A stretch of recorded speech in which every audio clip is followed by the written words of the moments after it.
keep that on the screen for a bit as we talk about the Phoenix Center. And the Phoenix Center, of course, has been a hot topic ever since I've been mayor in the city.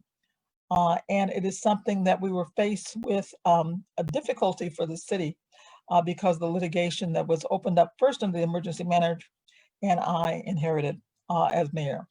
So one of the things we have worked diligently for quite a long time to get a settlement agreement that would avoid the city going into default, would avoid people having to pay a default judgment that would cost taxpayers in the city money out of their pockets, but yet that would keep the city out of financial distress that such litigation had threatened to take the city to as I was first becoming mayor.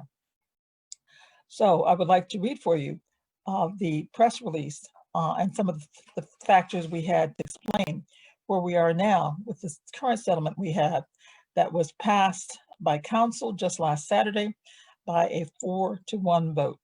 And I do thank Councilwomen Megan Shramsky, Patrice Waterman, Doris Taylor Burks, and Mary Petola, the 4 councilwomen who voted on behalf of this so we could move this process forward. I have now executed all the binding agreement documents for this. And so this is something that the Pontiac is now involved with an equity partner. And I'm going to read to you the circumstances of this.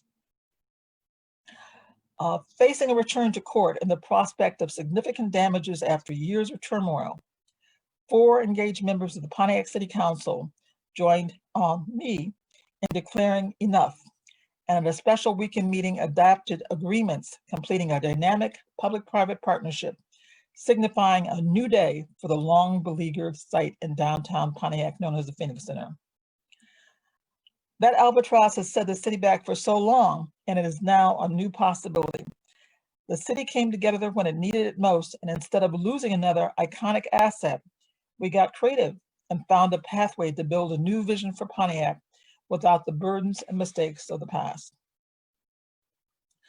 Along with these 4 members who voted for this, we're joined in this public-private partnership by Dearborn Capital Partners.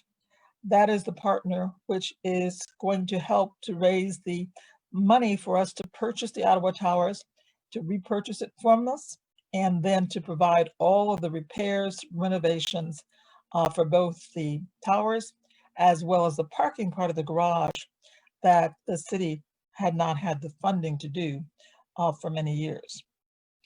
So the Dearborn partners are well motivated, they're well capitalized, and they are going to help us develop that area, as well as the fact that the city, which had never made money from parking, will now be able to relinquish the parking management part of the garage to the Dearborn Capital Partners. We will maintain ownership of the whole garage structure, and the city will be the one that will manage and be able to hold festivals and events on the amphitheater again.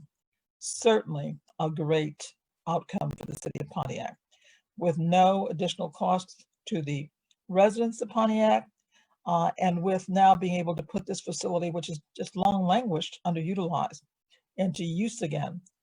This is an emblematic not only for that area, but also to our whole downtown, because the Phoenix Center was the issue that was holding up the development of our downtown as well, which is the center of our city.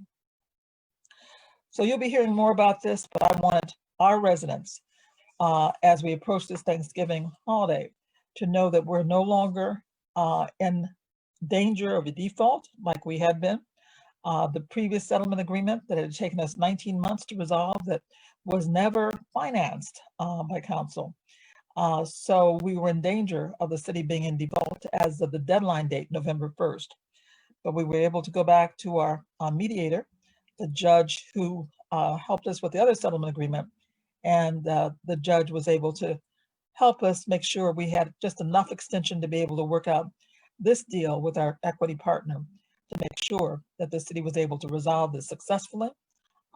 We're not giving any property away like we had other properties under the emergency manager. We're able to retain ownership without the expense now of all the repairs of the parking part of the garage. So that's great. And we actually have a committee that has formed called Next Year in Phoenix Center, because we hope that by the way that we move this along with the official closing planned sometime in January or February, that we will begin to think about the vision for that amphitheater and about how we develop that part of town. And maybe we'll be having events, as many of you have asked me to do so, on the top of the amphitheater once again, like we remember from the past. So that is indeed a new day for the Phoenix Center. So happy that I'm able to pass along that information to everybody. So those are two new good news events. And then lastly, I would like to finish this public service announcement with the food distribution centers where people can obtain food, meals, and also to just thank all those organizations who have pulled together in whatever way to support citizens in our community during this COVID crisis. Seems like this has been going on for a long time, since mid-March, when I first declared an emergency for the city. And since that time, many people have stepped up, many nonprofits, to support